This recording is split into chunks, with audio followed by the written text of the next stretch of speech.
लोगों की पहुंच से परे नर्मदा किनारे रहते हैं एक फक्कड़ स्त्री संत जो जंगली जानवरों के बीच करते हैं 200 गायों का पालन।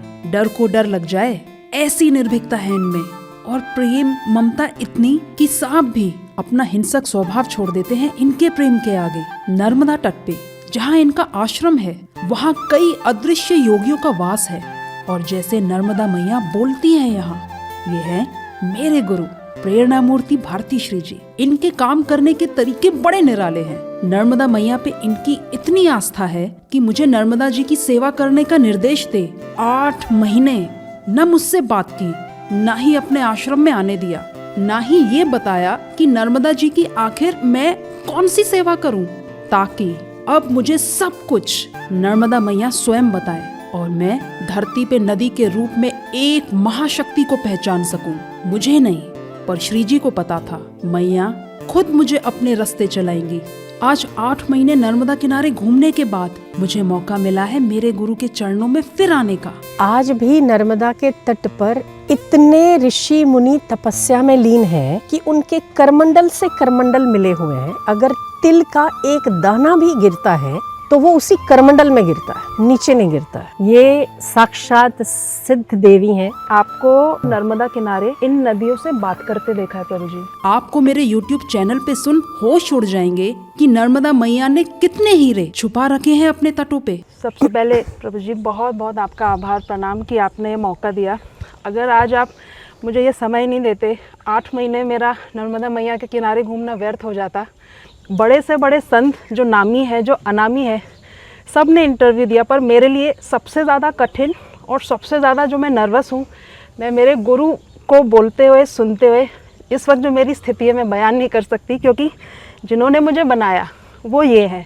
आप कहते हैं कि बातें बहुत गहरी हैं, संस्कार बहुत उच्च है, मुझे सब कुछ जो दिया है वो मेरे गुरु ने दिया है। मैं पूरी रचना अगर हूँ तो 15 साल में जब मैं इनके चरणों में आई थी तब से लेके आज जो इन्होंने मुझे बनाया है संपूर्णतः मेरे प्रभु जी की देन है। और आज आप सबका बहुत बहुत सौभाग्य है कि आप मेरे गुरु को सुन सकते हैं, आप मेरे गुरु को जानने का आपको मौका मिल रहा है नर्मदा किनारे के ऐसे फक्कड़ संत को।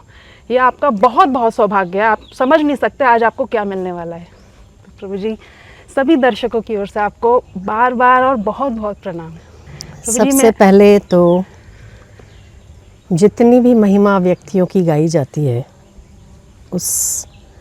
वो सारी महिमा ईश्वर को जाती है। माता पिता ने शरीर दिया उसको जाती है, और महापुरुषों की सन्निधि में जितने क्षण पल बिताए गुरुजनों से जो प्राप्त किया उनको जाती है। तो ये आपका सारा श्रेय हम नर्मदा मैया को अर्पित करते हैं।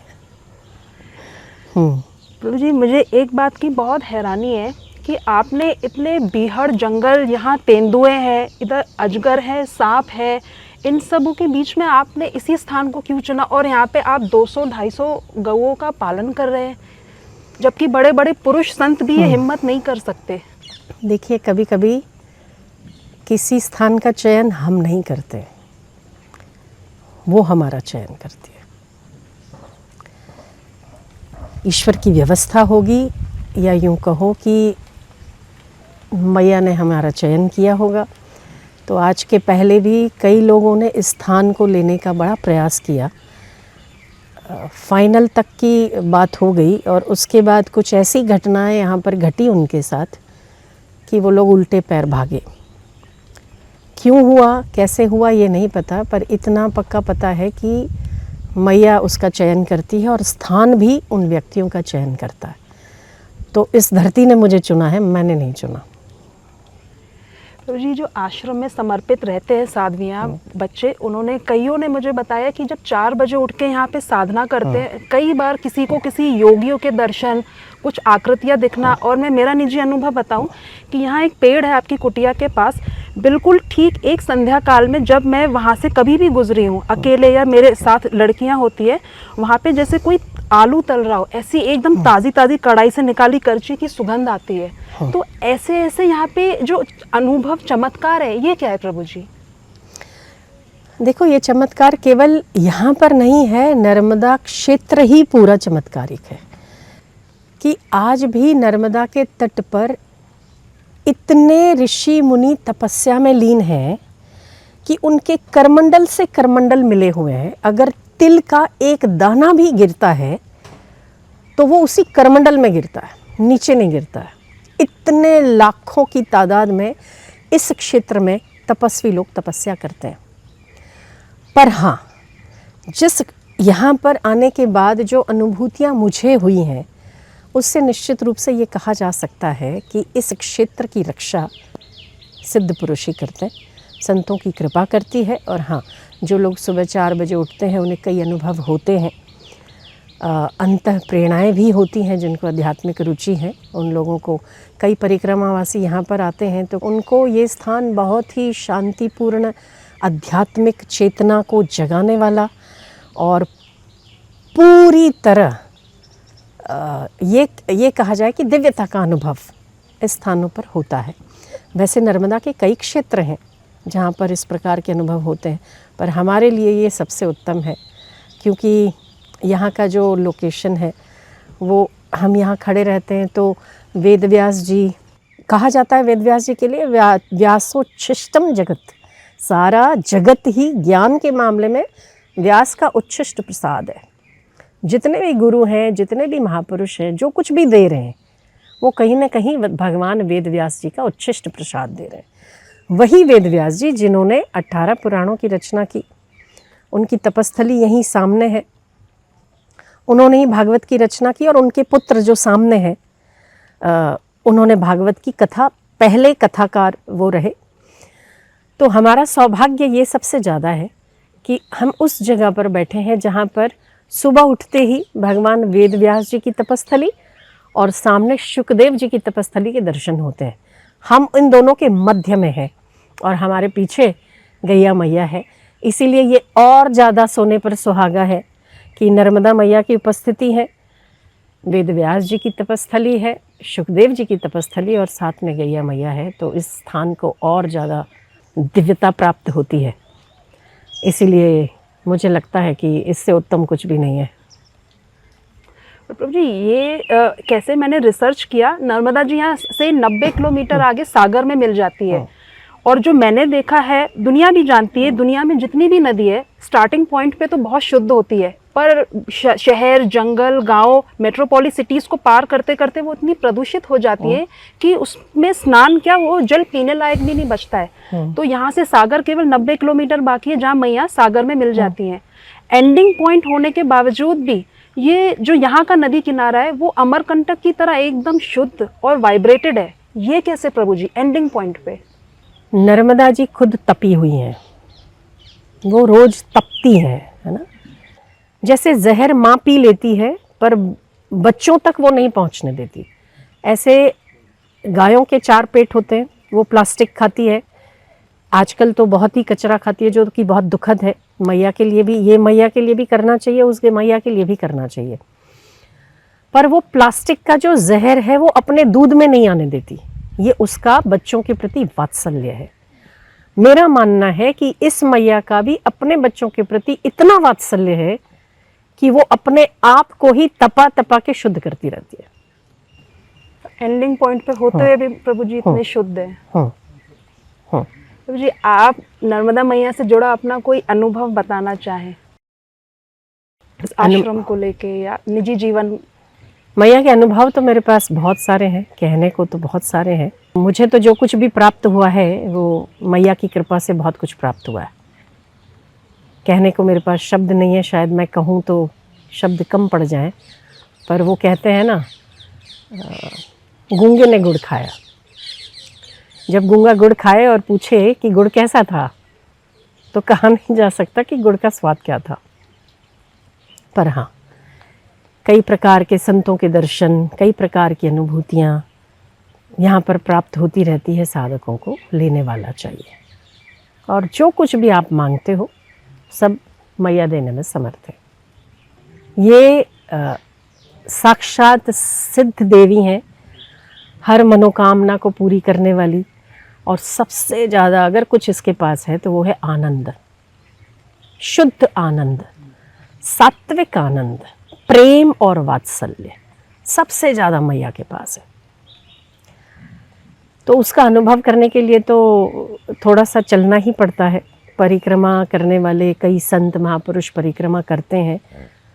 आज भी अश्वत्थामा सुना जाता है कि इन्हीं की परिक्रमा में है।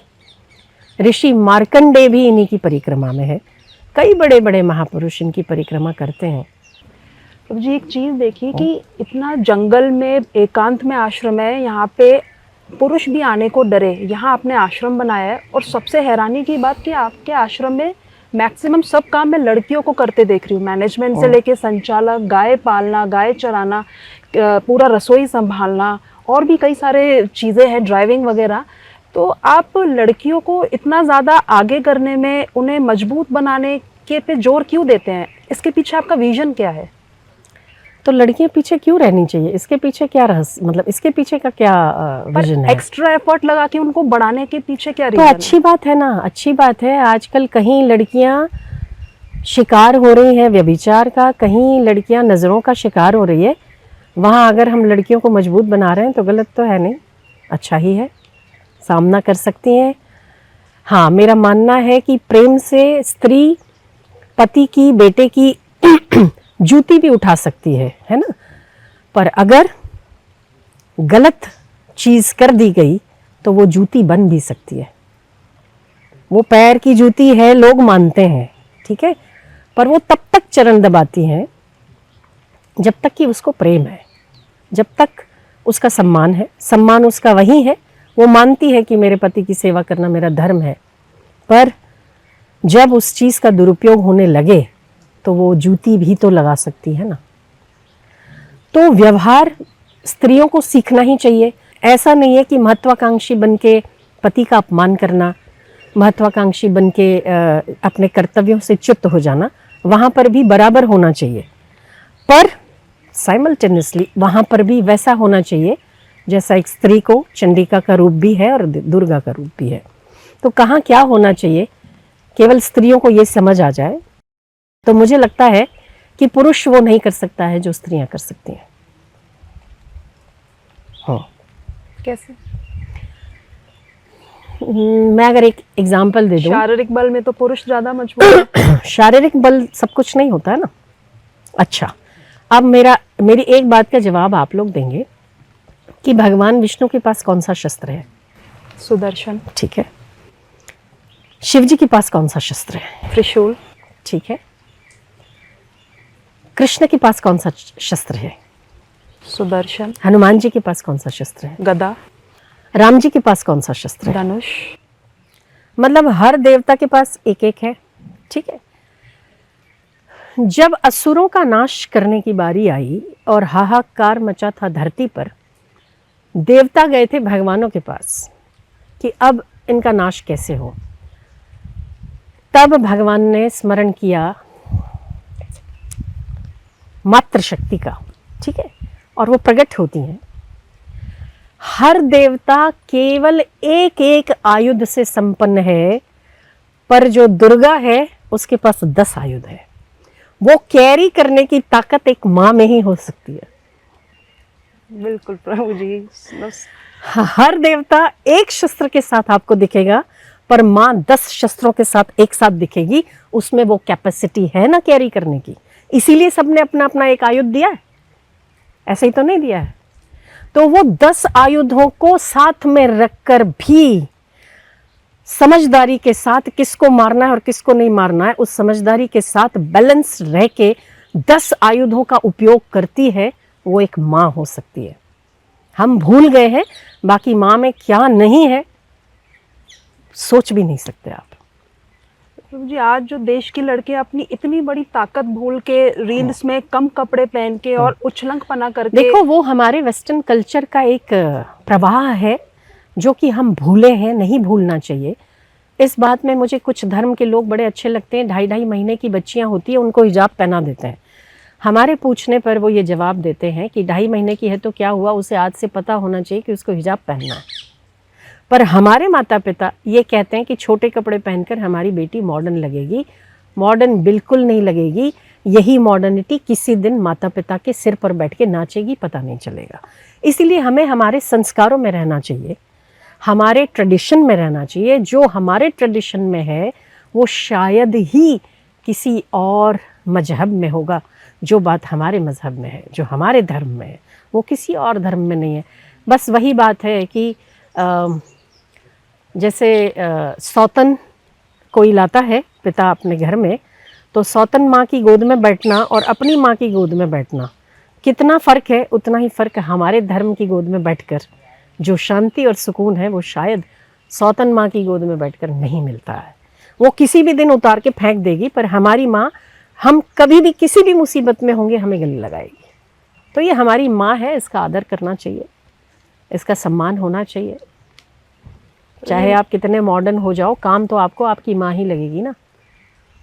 मुझे आपके इन्हीं संस्कार और सोच के कारण शायद ऐसा है कि यहाँ की एक एक लड़की मेरे को 100 आदमियों के बराबर दिखती है, और शायद उसी की कृपा है कि मैं 8 महीने निरंतर दिन की रात रहा, और आपकी कृपा से एक भी गलत आंख नज़र का मेरे को सामना नहीं करना पड़ा। मैंने इतना भ्रमण तो वही किया है। ईश्वर की कृपा है, ईश्वर की कृपा ही है कहेंगे हम, कि आज भी कई काम ऐसे हैं जो हम आपको बता नहीं सकते।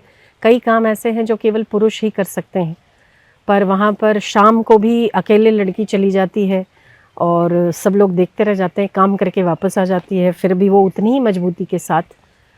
तो ये मुझे लगता है कि भगवान की कृपा है।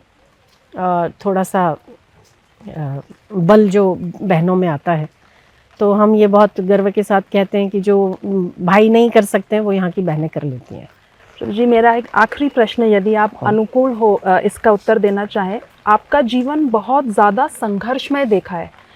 जो मैंने लोगों को देखा समझा है दुनिया घूम के, ये समझ में आया कि ऐसे हालातों में आम आदमी शायद जीने की इच्छा छोड़ दे, और ऐसी स्थिति परिस्थितियों में, विरोधों में, संघर्षों में आप खड़े रहे, अड़े टिके रहे। आपकी स्थिति में कभी कोई फर्क नहीं देखा। किस शक्ति के बल से प्रभु जी?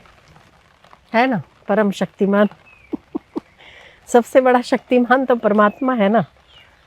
जब शक्तिहीन हो, आप बताओ, जब आपको घर खरीदना हो और पैसे कम पड़ जाते हैं तो क्या करते हो?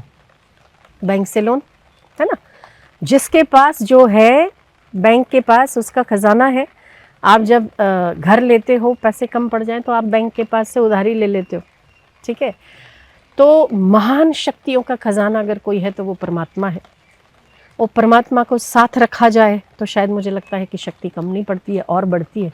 आपकी शक्ति से दूसरे डरते हैं प्रभु जी, हम लोगों को तो ये शक्ति लेना एक्सेस ही नहीं है हमारे पास, हम नहीं जानते। देखो, जिसको आप याद करते हो ना, वो आप सदा आपके साथ होता है। ज़रूरी नहीं कि कोई शारीरिक रूप से साथ हो, जिसको आप याद कर लेते हैं वही आपके साथ हो लेता है। परमात्मा की असीम कृपा, असीम मतलब हम बता नहीं सकते कि कितनी कृपा उन्होंने कहाँ कहाँ पर कैसे कैसे बचाया है, कैसे कैसे निकाला है। कहानियाँ लंबी हैं, उस कहानियों पर मत जाइए, क्योंकि कहानी हर घर की होती है। बस उस पर जाइए कि परम सत्ता परमात्मा की का साथ जिसके पास है, मुझे लगता है कि वो कभी कम नहीं पड़ सकता। प्रभु जी, मेरा आखिरी एक और प्रश्न। मैंने आपको गंगा किनारे और नर्मदा किनारे इन नदियों से बात करते देखा है प्रभु जी, और नदियों को उत्तर देते देखा है। शायद आपके ख्याल में नहीं रहा, पर मैं पीछे होती थी, पर ऐसा मैंने कुछ लीलाएं होती देखी है। तो प्रभु जी, ये क्या बोलती हैं ये नदियाँ? हम तो बहुत आम इंसान हो गए। परमात्मा तो सभी में है, सभी बोलते हैं, पर मैंने सभी बोलते हैं। प्रश्नोत्तर मतलब बातचीत, कन्वर्सेशन जैसा मैंने खासकर गंगा जी के साथ आज से कुछ साल पहले, और कभी यहाँ नीचे आप एकांत में बैठे थे, वहाँ भी मैंने ऐसा कुछ बहुत रूहानी, कुछ बहुत डिवाइन होते देखा है। तुमने ऐसे ही कुछ देख लिया होगा। नहीं, ऐसा कुछ है नहीं। नजरें धोखा नहीं खा सकती। रही बात चेतनता की, तो चैतन्य अवस्था तो सभी में है, वही की वही है। तो जिससे आप बात करना चाहो बात तो कर ही सकते हो। अब यंत्र से बात होती है ना, दूरभाष से आप कितने ही दूर बैठे हो तो बात नहीं होती है। तो ये लोग भी तो चैतन्य हैं, आप केवल दिल से बात करो तो बात का जवाब तो मिलता है। तो उसमें तो कोई बड़ी बात ही नहीं है। और मैंने ऐसा कभी किया है, मुझे याद नहीं है कि ऐसा कभी हुआ था। आप कह रहे हैं तो होगा ऐसा, आपने सुना होगा, शायद आपका भाव ऐसा हो। मैंने देखा था स्वयं प्रभु जी, खासकर गंगा जी के किनारे हरिद्वार में। पर मेरा मानना है कि आप जिस किसी से भी बात करना चाहो वो बात हो सकती है, अगर तो हृदय से की जाए। तो जी आप इतने बीहड़ जंगल में यहाँ बैठे भगवत गीता का प्रचार मैं देखती हूँ कि गुजरात क्या, बंगाल क्या, Hyderabad, Bangalore, all over India में आप गीता जी का प्रचार करते हैं और आप खुद इतनी एकांत में बैठे हैं दुनियादारी से दूर, तो यहाँ से आप पूरा गीता जी का कैसे करते हैं? हमारे सनातन धर्म के हिंदू बच्चों को गीता जी क्या है, रामायण क्या है, वो पता नहीं है, पर वेस्टर्न कल्चर में कपड़े फैशन क्या है, मोबाइल कौन सा नया आता है वो मालूम है, वो पता है, पर गीता क्या कहती है वो शायद हमारे पेरेंट्स को भी नहीं पता है। कोई ज़माना था जब गीता जी पढ़ी जाती थी तो जलियांवाला बाग में बच्चा बच्चा मरने के लिए निर्भीकता के साथ तैयार हो जाता था। तो अंग्रेज पूछते थे कि आखिर इन बच्चों में कौन सी ताकत है। हम हैरान हैं कि माता पिता तो मर रहे हैं पर बच्चे कह रहे हैं हमको मारो। वो कौन सी चीज़ है इनके पास। तो किसी हिंदू हमारे बंदे ने कहा कि सर वो गीता जी पढ़ते हैं, गीता जी है उनके पास। बोले गीता कौन सी गीता, कौन सी लड़की है वो। तो उन्होंने हंस के कहा वो लड़की नहीं है, वो एक किताब है। बोले किसने लिखी है, उसको पकड़ लो। इसने कहा उसको 5000 साल हो गए सर, ये वो पढ़कर निर्भीक है। नैनम छिंदंती शस्त्राणी नैनम दहाती पावक न चैनम क्लेदयंत्यापो न शोषयति मारुत। आपके शरीर को न पवन गला सकती है, न हवा सुखा सकती है, न पानी डुबा सकता है। उसी एक श्लोक के ऊपर इतना दम झेल के छोटा छोटा बच्चा भी कहता था कि हमें मारो, हम अपने धर्म के लिए मरने के लिए तैयार हैं। आज के बच्चे कॉकरोच देखकर डर जाते हैं, तब लोग सेना अंग्रेजों के हाथ में बंदूक थी तब भी बच्चे नहीं डरे। तो गीता नहीं है इसीलिए ना, तो कोशिश करते हैं कि हम गीता का प्रचार प्रसार करें ताकि एक भी श्लोक, आधा भी श्लोक अगर किसी बच्चे को समझ आ जाए और उसमें वो पावर और वो बल आ जाए, अपने भगवान के अंश होने का बल आ जाए, मैं क्या हूँ वो समझ आ जाए, और हमेशा हमेशा भगवान मेरे बल के साथ, मेरे शौर्य के साथ खड़े हैं, ये कभी सोच आ जाए, उसके लिए हम कोशिश करते हैं। क्योंकि भगवान ने कहा है गीता मेरा हृदय है, कभी उसको पढ़कर और समझकर देखिए तो जीवन बड़ा आनंदमय है। इसीलिए अभी तक के 18 लाख बच्चों ने गीता जी का पाठ कर लिया है। उसमें मुस्लिम भी शामिल हैं, ईसाई भी शामिल हैं, हिंदू भी शामिल हैं।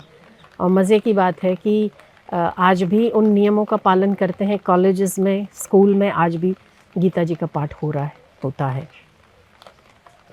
तो अगर बच्चे मजबूत बन रहे हैं, बच्चे गीता जी का सहारा लेके सशक्त बन रहे हैं, तो मुझे लगता है कि विदेशों में आजकल तुलसी गाबार्ड जो थी, उन्होंने भी कहा, जो अपने एस्ट्रोनॉट थे उन्होंने भी कहा कि गीता मेरे साथ है।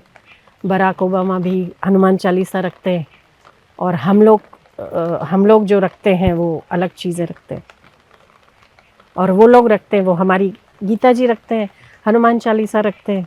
वो श्लोक जो नहीं गा पाते हैं, छक छुआरा जाए जोर वॉल्यूम ओटिशा परम टप, ऐसा तुलसी गाबार्ड ने बोला है जी। तो हम भूले हैं, वो हमारी ओर आ रहे हैं, और हम वो साइकिल है कि हम शायद अब उसकी ओर ज़्यादा इम्प्रेस हो रहे हैं। तो सभी को लौटना चाहिए अपने ओरिजिन की ओर, अपने वैल्यूज़ की ओर। शायद उसी में बहुत ज़्यादा आनंद है, बहुत ज़्यादा सुख है, बहुत शांति है। और हमारा ओरिजिन है गीता, गाय, नर्मदा जी, गंगा जी जैसी पवित्र नदियाँ, जिनके तटों पर आज भी शांति है। आज भी कई आईटी सेक्टर के लोग भी अपने नौकरियां छोड़कर, जॉब छोड़कर 4 महीने की छुट्टी लेकर नर्मदा जी की परिक्रमा करते हैं। आज भी कुछ तो बात होगी ना, कुछ तो मिलता होगा ना। केवल साधु नहीं कर रहे हैं, केवल संत नहीं कर रहे हैं, कुछ तो बात होगी। हमारे पास भी लोगों की कमी तो है नहीं। कहाँ कहाँ क्या क्या महल बन जाते थे, ऐसा भी कर सकते थे, है ना। पर फिर भी वो तपस्वी जीवन है, तपस्या की तरह ही बाम्बू की कुटिया है, तो कुछ बात तो होगी। तो उस कुछ बात को समझने के लिए हमें जीवन के कुछ पल, कुछ दिन बिताने चाहिए। तो सभी को वो एक है ना, आइए हमारे गुजरात में तो आइए हमारे नर्मदा जी के तट पर थोड़ा सा उसे जानिए, समझिए, लाभ लीजिए, बड़ा आनंद आएगा। प्रभु जी 8 महीने पहले जब आपने मुझे कहा था कि यदि नर्मदा जी के लिए कुछ करोगी तो आप मुझे सहयोग करेंगे, प्रभु जी क्या मेरे द्वारा कुछ वो हो सका जो आपने सोचा या देखा था?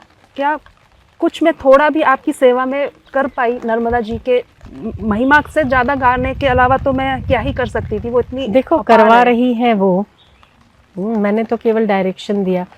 क्योंकि क्या होता है ना, आजकल यंगस्टर्स हैं, कुछ ना कुछ करने का जुनून सवार होता है ना, कुछ ना कुछ करना है, तो फिर क्यों ना सही चीज़ करें जो सही लोगों तक पहुँचे। इसीलिए कहा कि आप नर्मदा जी का करो, और वैसे ही स्वच्छता भी आवश्यक है, लोगों को जोड़ना भी आवश्यक है। लोगों को ये पता ही नहीं है कि नर्मदा जी भी एक ऐसी महानदी हमारे पास है जो लाइव है, जो इतनी वात्सल्यमयी है, उसका कभी अनुभव करना चाहिए। इसीलिए मैंने कहा, और वही करवा रही हैं, आगे भी वो करवा लेंगी आपसे। करिए, करते रहिए, कभी भी अंतः प्रेरणा को छोड़कर नहीं करिए, बस। तो आपको इनके लिए ऐसा तो क्या अपनात्व था कि आपने पूरी दुनिया छोड़ के, सब नाम छोड़ के, सनातन धर्म छोड़ के, कई तीर्थ छोड़ के आपने केवल और केवल नर्मदा जी का नाम लिया, गाय का नहीं लिया, भगवत गीता के लिए नहीं कहा, आपने केवल नर्मदा जी के लिए कहा, तो क्या आपको इतना अपनत्व था? नहीं तो हम यहाँ क्यों बैठे हैं, बिना अपनत्व के तो नहीं ना। सब छोड़ के और सांपों के बीच रहना, हमारे कमरे में सांप आ जाता है, हम उनको कहते हैं आप उसी कोने में रहिएगा, हम इस कोने में रहते हैं, आप उधर मत आइए, हम इधर मत आएंगे। और आश्चर्य ये है कि वो सुबह तक वैसे ही बैठे होते हैं जैसे हम बैठे होते हैं। सुबह उठते हैं तो देखते हैं कि वो उसी कोने में बैठे हैं, हम उसी कोने में बैठे हैं। तो ऐसे में कोई सब छोड़ के बैठा है तो अपनत्व के बिना तो नहीं ना। जी इतनी बारिश में आपने समय दिया उसके लिए बहुत बहुत आभार, बहुत बहुत प्रणाम प्रभु जी।